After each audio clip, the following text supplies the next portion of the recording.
Muitas pessoas relutam em aceitar que seus filhos têm problemas de saúde mental. O próprio termo é tido como pejorativo pela sociedade. Atitude condenada pela médica neurologista, que explica o conceito. A definição de saúde mental, ela foi feita pela Organização Mundial de Saúde e ela reflete o quê? Que a pessoa tem um bem-estar biopsicossocial. A partir do momento em que há desvios importantes e que há prejuízo no funcionamento, tanto qualitativo quanto quantitativo, nós temos um problema de saúde mental. O que a gente tem que considerar é que todos os fenômenos emocionais, eles acontecem dentro do nosso cérebro. E muitos desses problemas, quando eles extrapolam a qualidade de vida e começam a dar prejuízos, são disfunções mentais. Crianças com dificuldades de aprendizagem geralmente apresentam desmotivação e incômodo com as tarefas escolares, gerados por um sentimento de incapacidade que leva à frustração. Nesse caso, a orientação é valorizar o que a criança sabe para fortalecer sua autoestima. Mostrar para a criança o quanto ela é boa em tarefas na qual tem habilidade e incentivá-la a desenvolver outras tarefas nas quais ela não é tão boa é fundamental. Estou com um menino também de 9 anos que agora, depois de 3 meses trabalhando com ele, que agora ele conseguiu aprender a ler.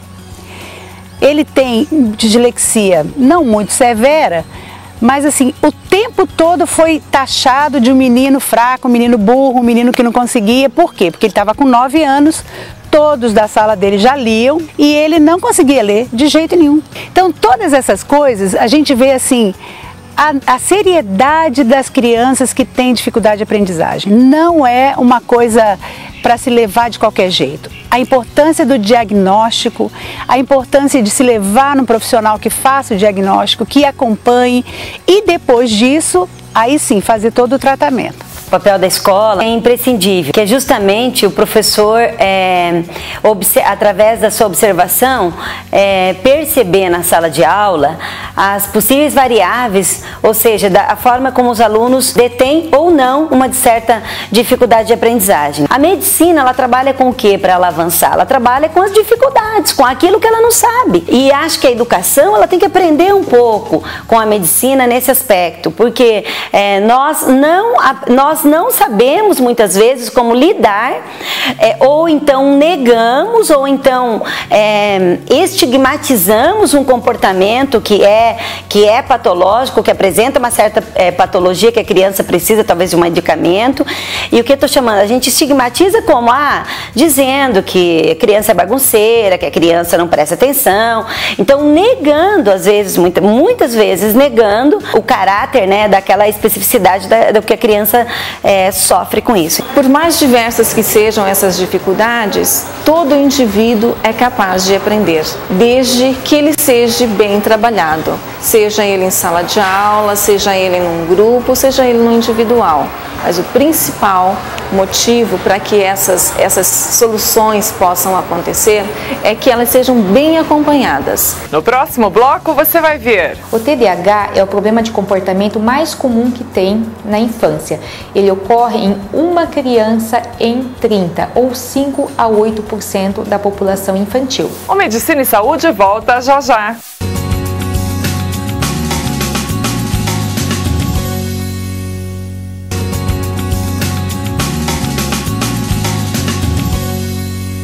Para a maioria dos distúrbios, não é possível indicar um tempo mínimo de tratamento, pois o período depende da intensidade da alteração e da complexidade do caso.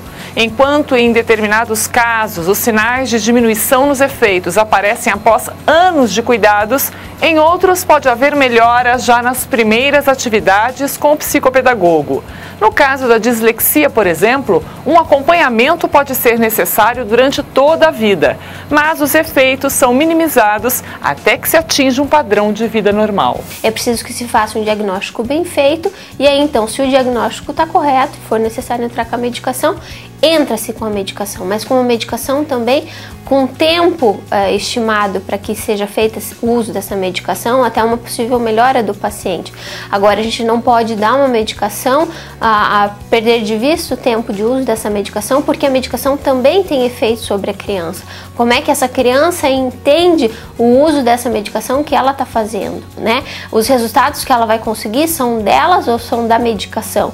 Então, isso é muito importante ser trabalhado com as crianças. Em relação às medicações, é um assunto um pouco controverso, tá?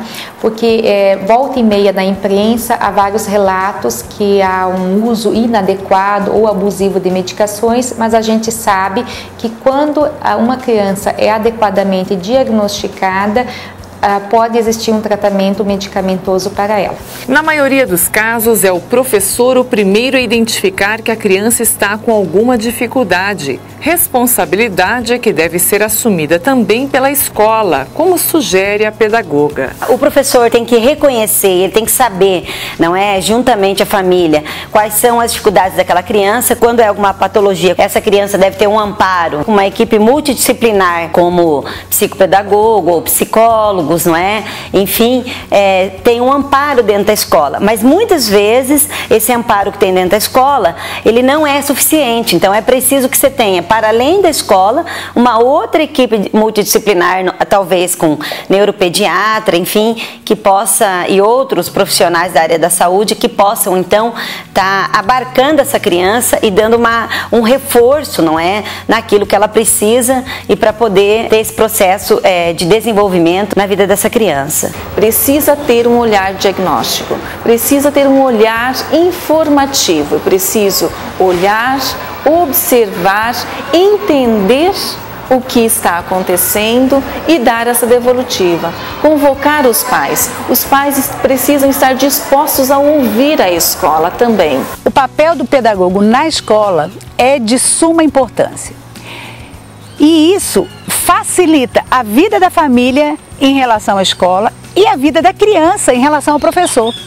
Então teria que haver um mecanismo dentro do colégio, de cada escola, para que essa criança fosse atendida e atendida bem. A psicologia trabalha aspectos importantes no que se convencionou chamar de amadurecimento cognitivo, o que explica por que meninas amadurecem mais cedo que os meninos. Cada criança tem um tempo específico para amadurecer cognitivamente o seu aprendizado.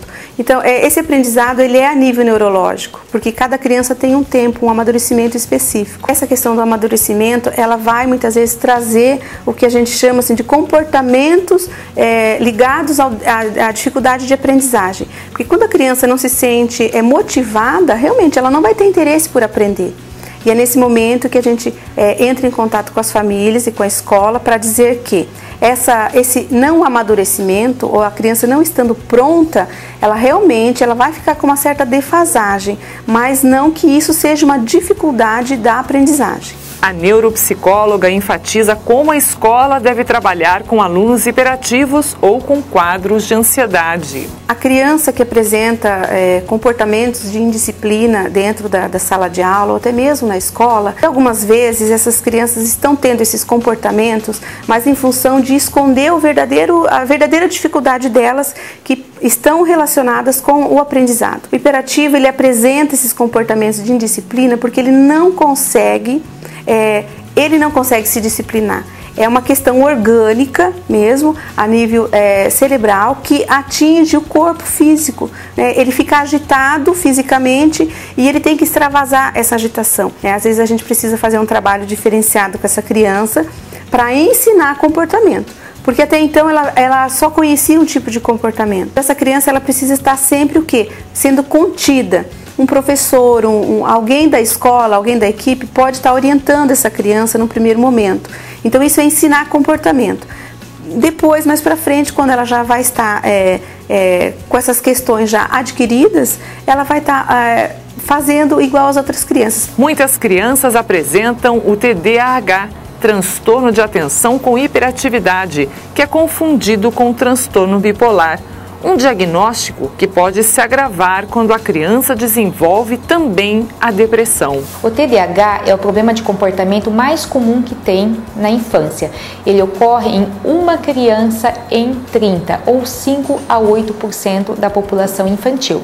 Ele pode vir com a forma mais exuberante, que a criança é agitada, hiperativa, impulsiva, ou simplesmente ele pode vir num tipo em que a criança só é desatenta ou desligada.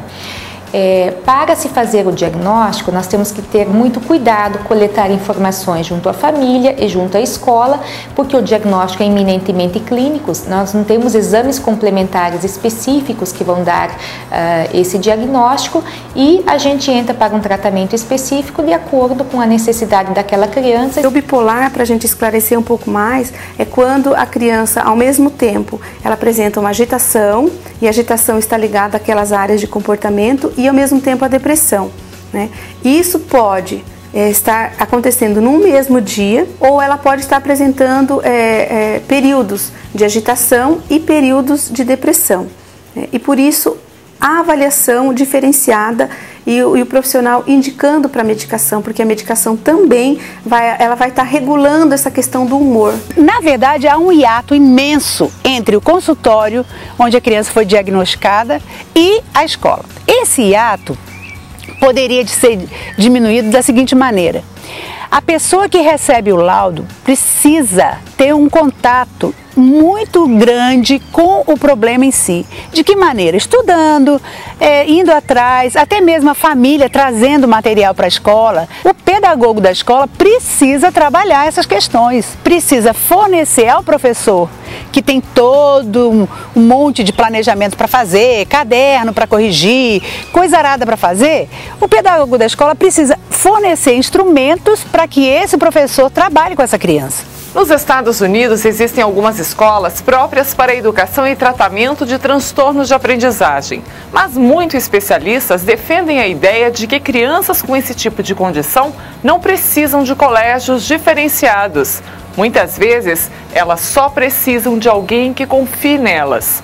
Promover a pesquisa, o estudo continuado da neurociência e a educação é importante para trabalharmos a questão das dificuldades de aprendizagem de nossas crianças. Na semana que vem, outro assunto que tem tirado o sono de muita gente, que é pouco conhecido ou divulgado, é o tema do programa. Segundo dados do IBGE, aproximadamente 5.400.000 pessoas sofrem de hérnia no Brasil. Mas o que realmente significa essa doença? Você vai ver na semana que vem, aqui no Medicina e Saúde, e eu espero por você. Até lá!